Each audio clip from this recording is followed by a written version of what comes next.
तीन महत्त्वाचे शब्द त्यांनी वापरलेत. It is a very focused attack, it's a very measured attack आणि it's not a retaliation and it's not escalating.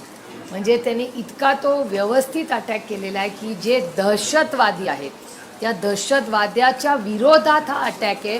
हा कुठल्याही सिव्हिलियनवरचा अटॅक नाही.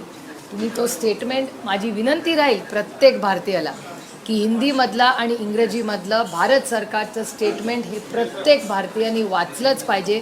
तुम्हाला सार्थ अभिमान वाटेल की आपण युद्ध हा मार्ग नाही, शांततेच्या मार्गाने, महात्मा गांधींच्या मार्गाने हा देश चालतो आणि त्याच्यामुळे हा जो अटॅक आहे हा दहशतवाद्याच्या विरोधात आहे.